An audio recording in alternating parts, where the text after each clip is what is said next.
Kecekapan hati, seorang eksekutif Amerika menemui kuasa sebenar Malaysia. Apa yang berlaku sebenarnya?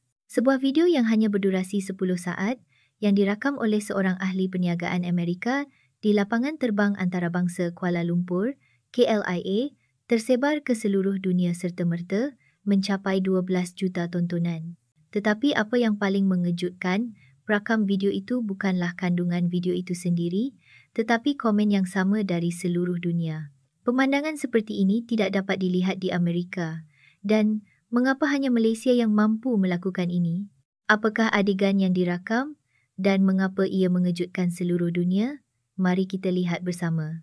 Mark Wilson, 45 tahun, adalah rakan kongsi kanan di sebuah firma perunding terkemuka yang berpusat di Los Angeles. Dengan pendapatan tahunan melebihi $1 juta, lapangan terbang adalah seperti pejabat keduanya kerana dia perlu mengembara ke seluruh dunia. Lapangan terbang terbaik, tentu saja, adalah lapangan terbang antarabangsa Los Angeles, LAX. Ini adalah kepercayaannya yang tidak berganjak.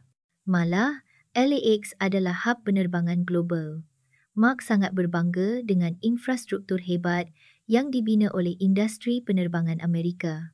Lapangan terbang Malaysia pasti lebih kurang sama dengan Filipina atau Indonesia, dia pernah berkata kepada rakan sekerjanya.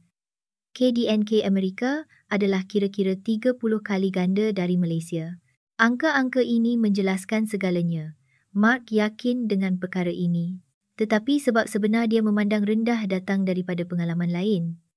Tahun lepas, dia mengalami pengalaman memalukan di sebuah lapangan terbang di Asia Tenggara. Beg pakaiannya dilemparkan oleh kaki tangan, menyebabkan dokumen penting bertaburan di lantai. Apabila dia mengadu, kaki tangan itu hanya mengangkat bahu. Lapangan terbang Asia memang macam ni. Pengalaman itu semakin mengukuhkan prasangkanya. Apabila pesawat bersiap untuk mendarat di KLIA, Mark mencemuh dalam hati. Dalam perjalanan perniagaan kali ini, saya akan tunjukkan kepada orang Malaysia kuasa sebenar Amerika. Projek yang sedang dijalankannya ialah pengambilalihan besar-besaran dengan sebuah syarikat Malaysia dan memperkenalkan model perniagaan Amerika yang mengutamakan kecekapan ke Malaysia adalah tugas yang paling ideal. Orang Malaysia hanya fokus pada butiran kecil dan mengabaikan perkara yang benar-benar penting. Ini adalah pandangannya terhadap rakyat Malaysia. Dalam ranking daya saing Forum Ekonomi Dunia, Amerika menduduki tempat kedua, manakala Malaysia berada di tempat ke-12. Mark yakin bahawa angka ini adalah fakta. Malah semasa pramugari menjelaskan budaya Malaysia kepadanya, ekspresinya tetap dingin. Sikap merendah diri dan bersopan santun tidak membantu dalam perniagaan, hasil adalah segala-galanya. Apabila pesawat menghampiri pendaratan, rasa keunggulan Mark memuncak. Dia membayangkan adegan di mana ahli perniagaan Malaysia akan tunduk kepada kuasa besar Amerika. Tetapi dia belum tahu bahawa realiti yang bakal dialaminya akan mengubah pandangan hidupnya secara mendasar. Pengalaman yang mengubah hidup. Saat pesawat mendarat di KLIA, pengalaman yang mengubah hidup Mark akan bermula. Sebaik sahaja melangkah masuk ke terminal KLIA, Mark merasakan sesuatu yang luar biasa. Lantai sangat bersih dan berkilat. Mungkin baru dibuka, fikirnya. Dalam perjalanan ke pemeriksaan imigresen, Mark secara tidak sedar melihat jam tangannya. Jika di LAX, pada masa ini pasti akan ada barisan panjang. Tetapi pemeriksaan imigresen di KLIA adalah lancar luar biasa. Mungkin kerana bilangan pengguna yang kurang, Mark membuat kesimpulan sendiri. Tetapi di tempat tuntutan bagasi, pandangan hidupnya yang berakar umbi mula retak buat kali pertama. Apabila kaki tangan mengeluarkan bagasi dari tali sawat, mereka menyusun setiap beg pakaian dengan teliti. Apa-apaan ini? Ini adalah pemandangan yang tidak pernah dilihat di Amerika.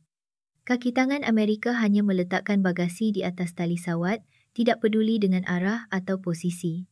Tetapi kaki tangan KLIA menyusun pemegang semua beg pakaian menghadap ke arah yang sama, memudahkan penumpang untuk mengambilnya. Sungguh tidak cekap. Membazir masa, Mark mengerutkan dahi. Dalam sistem nilainya, tingkah laku seperti ini tidak dapat difahami. Asas perniagaan Amerika adalah kecekapan masa. Setiap minit dan setiap saat secara langsung mempengaruhi keuntungan, tetapi kebingungan yang lebih besar menantinya. Dalam perjalanan ke pintu keluar, Mark tersesat. Papan tanda di KLIA adalah dalam pelbagai bahasa, tetapi bagi dia yang sudah terbiasa dengan papan tanda Amerika yang besar dan ringkas, reka bentuk Malaysia yang mementingkan butiran ini malah membuatnya keliru. "Maaf, di mana tempat menaiki teksi?" Dia bertanya kepada seorang kaki tangan lapangan terbang berdekatan dalam bahasa Inggeris. Walaupun bahasa Inggeris kaki tangan itu tidak begitu fasih, dia berusaha sedaya upaya untuk menjelaskan. Tetapi, apa yang lebih mengejutkan Mark ialah tindakan kaki tangan itu seterusnya. Dia seolah-olah berpendapat bahawa penjelasan lisan mungkin tidak cukup jelas, jadi dia mula membimbing Mark terus ke tempat menaiki teksi. "Oh, janganlah susah-susah," Mark berasa agak malu. Di lapangan terbang Amerika, kaki tangan sama sekali tidak mungkin memimpin penumpang individu secara peribadi. Tugas kaki tangan adalah melakukan tugas mereka dengan baik. Perkhidmatan tambahan adalah pilihan berbayar. Tetapi kaki tangan KLIA menjawab sambil tersenyum, "Adalah tanggungjawab kami untuk memastikan pelanggan berasa tenang." Perasaan yang tidak dapat diungkapkan muncul di hati Mark. Kaki tangan ini tidak mempunyai kewajipan untuk berbuat demikian. Mengapa dia melakukan ini untuk saya? Ini adalah tingkah laku yang tidak dapat dijelaskan oleh rasionalisme Amerika. Apabila sampai di tempat menaiki teksi, kaki tangan itu tunduk hormat dan berpaling pergi. Mark berdiri sendiri, terpinga-pinga. Perasaan apa ini? Hatinya dipenuhi dengan kekeliruan dan kehangatan. Tetapi, dia segera menepis fikiran itu. Sekarang bukan masa untuk emosi. Dalam perniagaan, kecekapan adalah kebenaran, Mark berkata kepada dirinya sendiri. Ujian, dokumen hilang dan kegagalan rundingan. Selepas mendaftar masuk hotel, Mark sedang menyemak dokumen untuk rundingan keesokan harinya, tetapi tidak menemui satu dokumen laporan penting. Dia ingat dia meletakkannya di dalam beg pakaian yang dihantar malam tadi. Tidak mungkin, satu fikiran buruk melintas di fikirannya. Dia membelik semua beg pakaian tetapi tidak menemui dokumen itu. Rundingan esok sangat penting untuk kerjayanya. Jika projek ini berjaya, Mark mungkin dinaikkan pangkat menjadi pengurus besar Asia. Tetapi tanpa dokumen penting ini, rundingan mungkin tidak ada harapan. Sial, sama seperti lapangan terbang negara lain. Mark menggeletar kerana marah. Mimpi ngeri yang dialami di Asia kembali menghantuinya. Bagasi hilang, kaki tangan tidak bertanggungjawab dan akhirnya hanya boleh menyalahkan nasib. Dia menyangka semua lapangan terbang Asia adalah sama. Keesokan paginya, dia menelefon pejabat barang hilang di KLIA. "Saya sedang mencari dokumen penting. Saya tiba malam tadi." Kaki tangan di hujung talian, selepas mendengar keadaannya dengan sopan, menjawab, "Baiklah, saya akan semak untuk tuan segera. Tunggu sebentar." Hampir 30 minit. Mark hampir putus harapan. Di Amerika, mencari bagasi mengambil masa yang lama. Di Malaysia pasti lebih lama. Tetapi, di luar jangkaan, telefon berdering 20 minit kemudian. "Dokumen yang tuan cari sudah ditemui," suara kaki tangan itu, Puan Nora, kedengaran lega. "Betul ke?" Mark tidak dapat menyembunyikan kejutannya. "Ya, ditemui di bawah tempat duduk semasa pembersihan malam tadi. Kami menyimpannya di sini dengan segera." Apabila Mark bergegas ke lapangan terbang, Puan Nora telah menyimpan dokumennya dengan rapi. Fail itu utuh, tiada satu pun kertas yang hilang. "Terima kasih banyak.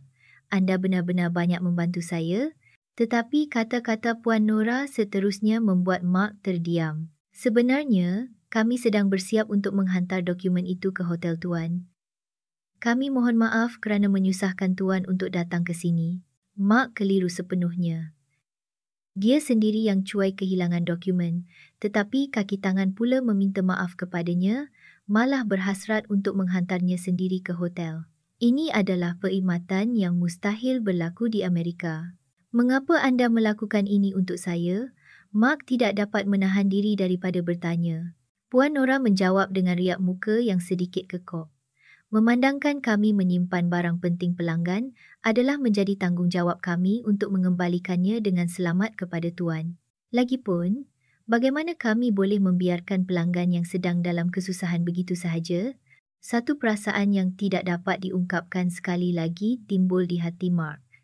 Kaki tangan ini tidak wajib melakukan perkara ini. Mengapa bersungguh-sungguh begitu, walaupun tiada faedah atau ganjaran? Mengapa sanggup mengorbankan masa sendiri demi orang lain? Saya sangat gembira dapat membantu. Senyuman Puan Nora kelihatan tulus ikhlas, seolah-olah dia gembira untuk urusan dirinya sendiri. Di dalam teksi dalam perjalanan ke mesyuarat, Mark tenggelam dalam fikiran. Semua yang dia alami dalam 24 jam yang lalu tidak dapat dijelaskan oleh sistem nilainya. Tingkah laku ini bertentangan dengan kecekapan dan rasionalisme, tetapi ia meninggalkan perasaan yang indah di hatinya.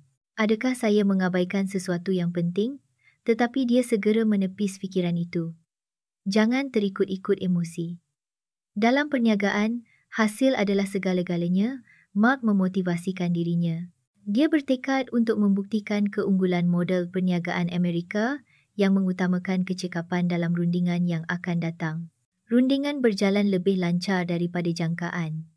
Pembentangan Mark sempurna dan pengurus syarikat Malaysia, syarikat gemilang, mendengar dengan penuh perhatian. Jika sistem kami diperkenalkan, kos boleh dikurangkan sebanyak 30% dan bilangan pekerja boleh dikurangkan separuh.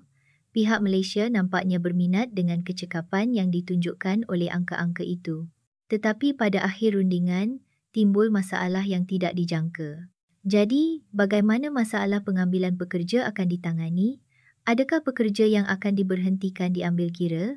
Mark berfikir dalam hati, dalam perniagaan, membuang bahagian yang tidak cekap adalah perkara biasa. Itu yang akan membawa syarikat ke arah pertumbuhan. Tetapi wajah pengurus syarikat Malaysia itu menjadi keruh. Kami percaya pekerja adalah seperti keluarga, kami tidak boleh membuang mereka dengan mudah. Mark tidak faham, mengaitkan emosi ke dalam perniagaan adalah tingkah laku tidak rasional. Emosi tidak boleh mengembangkan syarikat.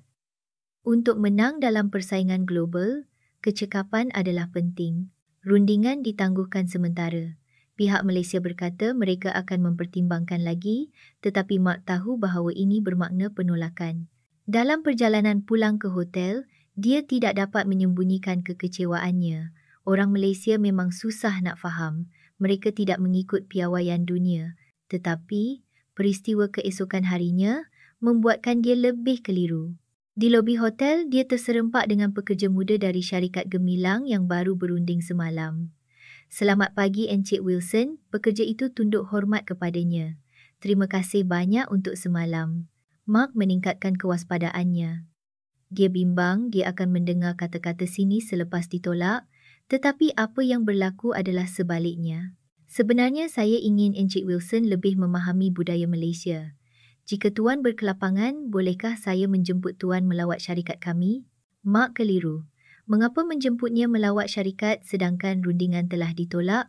Pasti ada motif tersembunyi. Saya tidak begitu berminat, Mark menjawab dengan dingin. Tetapi pekerja muda itu tidak berputus asa.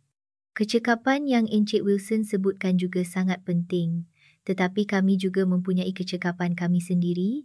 Jika tuan dapat melihatnya sendiri, saya percaya tuan pasti akan mendapat penemuan baru. Akhirnya Mark tidak dapat menahan rasa ingin tahu dan bersetuju, tetapi dia masih mempunyai kepercayaan yang kuat dalam hatinya hanya untuk melihat cara pengurusan Malaysia yang tidak cekap itu. Mungkin ini peluang yang baik untuk membuktikan semula keunggulan Amerika. Pada hari lawatan, Mark terkejut. Suasana di syarikat Malaysia itu sangat berbeza daripada Amerika. Hubungan antara pekerja adalah mesra seperti keluarga. Tetapi di mata Mark, ini adalah gambaran ketidakcekapan. Bagaimana persekitaran yang terlalu bebas ini boleh menjana daya saing? Dia mencemuh dalam hati. Semasa melawat kilang, pekerja sedang menyelenggara mesin dengan teliti. Di Amerika, kerja seperti ini akan diserahkan kepada syarikat pakar luar. Mereka tidak mempunyai kesedaran kos, Mark yakin. Di kantin pekerja semasa waktu rehat tengah hari, dia lebih terkejut. Pengurus dan pekerja biasa duduk bersama untuk makan. Ini adalah pemandangan yang tidak dilihat di Amerika. Tanpa perbezaan pangkat, bagaimana disiplin organisasi dapat dikekalkan, tetapi pada petang itu, berlaku satu insiden yang menggoyahkan nilai-nilai Mark. Berlaku satu kemalangan kecil di kilang, seorang pekerja cedera ringan. Cara syarikat Malaysia itu mengendalikan keadaan membuat Mark terdiam. Pada saat kemalangan, suasana kilang berubah. Tetapi tiada kekacauan seperti yang dijangka Mark. Sebaliknya, terdapat tindak balas yang tenang dan teratur yang mengejutkan. Pekerja yang paling dekat segera memberikan pertolongan cemas kepada mangsa, manakala seorang lagi pekerja memanggil ambulans dan ada yang menghubungi keluarga mangsa. Mungkin mengikut prosedur operasi standard, SOP, Mark berfikir pada mulanya. Di Amerika juga ada prosedur untuk kecemasan, tetapi apa yang berlaku seterusnya melangkaui imajinasinya apabila pengurus kilang, Puan Siti, tiba di tempat kejadian. Perkara pertama yang dilakukannya ialah meminta maaf kepada mangsa. Maafkan saya, ini semua kerana pengurusan saya yang tidak sempurna. Jika di Amerika, perkara pertama yang perlu dilakukan ialah mengesahkan tanggungjawab dan menilai risiko undang-undang. Permintaan maaf yang emosional seperti ini dianggap berbahaya. Tetapi permintaan maaf Puan Siti jelas datang dari hati. Apa yang lebih mengejutkan ialah perkembangan selepas itu. Selepas mangsa dibawa ke hospital, pengurus kilang mengumpulkan semua pekerja. Kemalangan kali ini adalah masalah dalam pengurusan keselamatan kita. Mulai esok, kita akan menyemak semula semua proses kerja. Kita tidak boleh membenarkan kemalangan yang sama berlaku lagi. Mark benar-benar bingung. Punca kemalangan adalah kecuaian pekerja itu sendiri. Mengapa pengurus kilang perlu menanggung tanggungjawab? Jika di Amerika, perkara ini akan diklasifikasikan sebagai tanggungjawab peribadi, tetapi apa yang dia tidak dapat fahami ialah reaksi pekerja lain. Tiada siapa yang menyalahkan pengurus kilang. Sebaliknya, mereka semua berkata, kita semua patut lebih berhati-hati. Seluruh organisasi memikul tanggungjawab bersama-sama. Ini terlalu tidak cekap, Mark mengeluh dalam hati. Tetapi pemandangan yang dilihatnya keesokan harinya memberikan keretakan yang menentukan kepada sistem nilainya.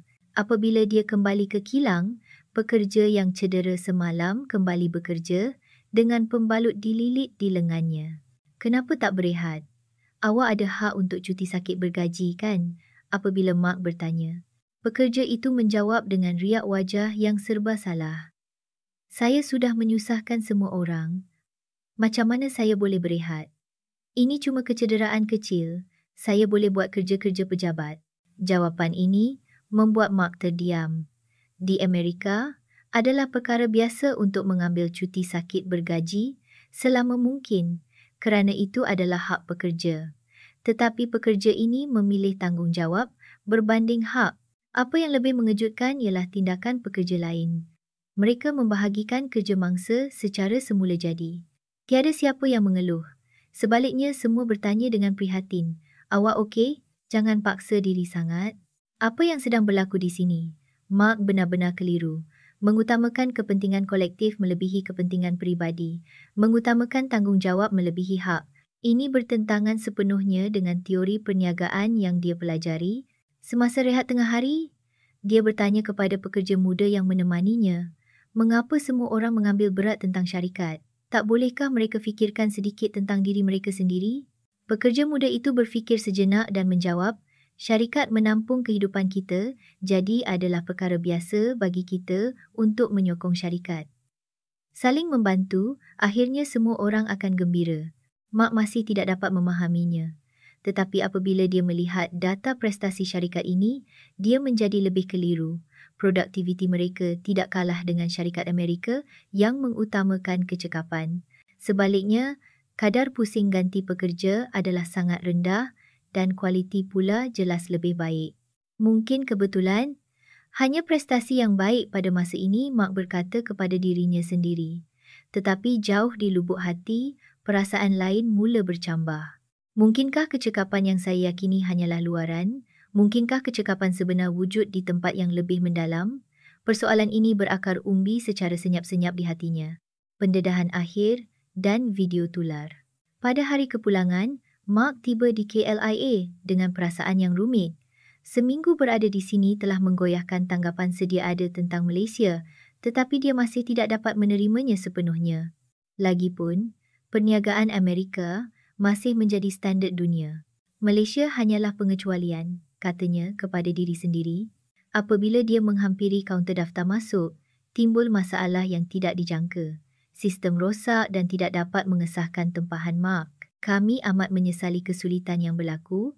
Kaki tangan kaunter tunduk hormat dengan sangat sopan. Mark mula berasa tidak sabar. Masalah seperti ini sering berlaku di Amerika, tetapi biasanya hanya akan dijawab dengan ini masalah sistem dan selesai. Tetapi cara KLIA mengendalikan keadaan adalah sama sekali berbeza. Kami memohon maaf atas kesulitan yang berlaku. Kami akan segera memanggil pengurus untuk membantu tuan, kata mereka. Beberapa minit kemudian, tindakan pengurus yang muncul membuat Mark terkejut. Beliau adalah seorang wanita pertengahan umur berseragam. Nama saya Puan Azlina. Saya memohon maaf atas kesulitan yang berlaku akibat masalah sistem ini. Puan Azlina tunduk hormat. Di Amerika, pengurus sama sekali tidak mungkin tampil memohon maaf secara peribadi. Tetapi apa yang lebih mengejutkan ialah cara pengendalian selepas itu.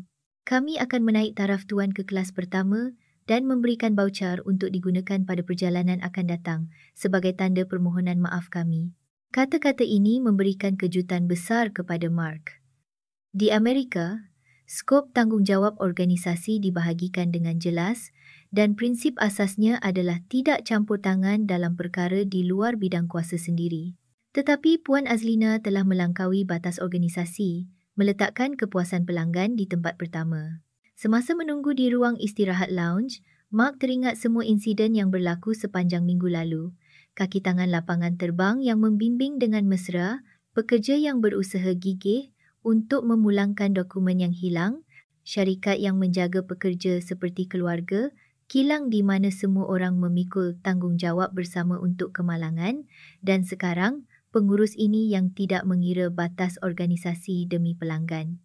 Titik persamaan bagi semua insiden ini adalah hati yang mengambil berat tentang orang lain. Walaupun ia kelihatan bercanggah dengan kecekapan dan rasionalisme, ia mencipta hasil yang terbaik. Mungkin inilah kekuatan sebenar Malaysia. Apabila waktu menaiki pesawat semakin hampir, Mark tidak dapat menahan diri daripada mengeluarkan telefon pintarnya. Dia ingin merakam video Puan Azlina yang baru sahaja memberikan perkhidmatan itu. Tetapi sebab untuk merakam adalah sama sekali berbeza daripada niat awal, pada mulanya dia mahu mengejek perkhidmatan Malaysia yang kelihatan berlebihan, tetapi kini dia mahu memperkenalkan perkhidmatan yang cemerlang ini kepada dunia. Apabila dia meminta izin Puan Azlina untuk merakam video, dia menjawab dengan sedikit malu, "Saya hanya melakukan tugas saya, tetapi jika ia boleh membantu, silakan." Video yang dirakam hanya berdurasi 10 saat. Gambar itu menunjukkan Puan Azlina menguruskan bagasi dengan teliti dan tunduk hormat kepada pelanggan dengan senyuman sebelum mengucapkan selamat tinggal. Pemandangan ini kelihatan biasa. Tetapi bagi Mark, dia tahu betul bahawa pemandangan yang kelihatan biasa ini menunjukkan kuasa sebenar Malaysia. Semasa menaiki pesawat, dia berkata kepada dirinya sendiri, "Saya benar-benar silap. Saya mengabaikan perkara yang paling penting." Dia memutuskan untuk menyebarkan video ini ke seluruh dunia. Standard Malaysia. Setelah kembali ke Los Angeles, Mark segera menerbitkan video itu di media sosial dengan tajuk, "Betul ke ni? Video 10 saat yang dirakam di KLIA." Dalam komen, dia menulis perasaan sebenarnya. "Saya telah salah faham sepenuhnya tentang Malaysia. Pekerja dalam video itu tidak melakukan apa-apa yang luar biasa, hanya mengambil berat tentang pelanggan dari hati. Tetapi saya sedar bahawa ini adalah kuasa sebenar Malaysia." Video itu tersebar dengan pantas. Dalam sehari, tontonan melebihi 1 juta. Dalam seminggu, ia mencapai 12 juta tontonan. Komen dari seluruh dunia jauh melebihi jangkaan Mark. Ini adalah pemandangan yang mustahil dilihat di lapangan terbang Amerika. Inilah yang dipanggil standard Malaysia, agaknya. Bukan sekadar perkhidmatan luaran, tetapi dapat merasai keprihatinan yang tulus dari hati. Mengapa? Hanya Malaysia yang mampu melakukan ini. Yang paling mengagumkan ialah komen daripada kaki tangan lapangan terbang di pelbagai negara. Kami juga mahu mencontohi mereka. Kami lupa untuk mengambil berat tentang pelanggan. Kami perlu mengubah mentaliti kami mulai esok. Mark sangat terharu. Pengalamannya mempengaruhi orang di seluruh dunia. Tetapi perubahan terbesar berlaku pada diri Mark sendiri. Gaya rundingan perniagaannya mengalami perubahan besar. Dia tidak lagi mengejar kecekapan semata-mata seperti dahulu. Sebaliknya, mula berfikir dari sudut pandangan pihak lain. Mengurangkan kos memang penting, tetapi isu pekerja juga sama pentingnya. Mari kita cari jalan untuk mencapai kedua-duanya. Bagaimana? Pendekatan ini pada mulanya dipersoalkan oleh rakan sekerjanya. Apa yang berlaku kepada Mark di Malaysia? Ini bukan seperti diri tuan, tetapi hasilnya adalah di luar jangkaan. Cadangan yang mengambil kira kedudukan pihak lain semakin diiktiraf oleh pelbagai syarikat. Hubungan kepercayaan jangka panjang terjalin dan kadar pelanggan berulang meningkat dengan ketara. 6 bulan kemudian, Mark dinaikkan pangkat menjadi pengurus besar Asia. Tetapi, dia paling berbangga dengan perkara lain. Videonya menjadi pemangkin kepada lapangan terbang di seluruh dunia untuk meningkatkan perkhidmatan mereka. Perkhidmatan yang mula dipanggil Standard Malaysia ini meningkatkan kepuasan pengguna secara mendadak. Mesej penghargaan dari seluruh dunia mengalir kepada Mark. Video anda memperkenalkan kehebatan Malaysia kepada saya. Saya juga mahu melawat Malaysia. Anda mengajar saya apa itu keprihatinan sebenar. Kini, Mark melawat Malaysia beberapa kali setahun. Selain daripada perniagaan, terdapat banyak perkara yang dia ingin terus pelajari dari Malaysia. Beberapa hari yang lalu, dia terserempak dengan Puan Azlina di KLIA. Encik Wilson, selamat kembali, dia masih mengingatinya. Video tuan sangat terkenal di seluruh dunia. Saya cuma buat perkara biasa, saya rasa malu. Mark menjawab dengan tulus, Puan Azlina, perkara yang puan anggap biasa telah mengubah dunia ini. Hati rakyat Malaysia yang penuh keprihatinan memberikan harapan kepada orang di seluruh dunia. Saya juga ingin menjadi sebahagian daripadanya. Berjalan di KLIA, hati Mark dipenuhi dengan kesyukuran. Dia sangat berterima kasih atas tuah bertemu Malaysia dan pada masa yang sama dia berasa malu dengan keangkuhannya setahun yang lalu. Kecekapan memang penting, tetapi ada sesuatu yang lebih penting daripada itu. Hati yang memikirkan orang lain yang membawa kejayaan sebenar. Ini adalah pelajaran terpenting yang Mark pelajari di Malaysia dan kini dia berusaha untuk menyebarkan saat ini ke seluruh dunia. Kisah yang bermula dengan video hanya 10 saat terus bergema di seluruh dunia hingga kini. Jadi, apa pendapat anda tentang video hari ini? Terima kasih kerana menonton.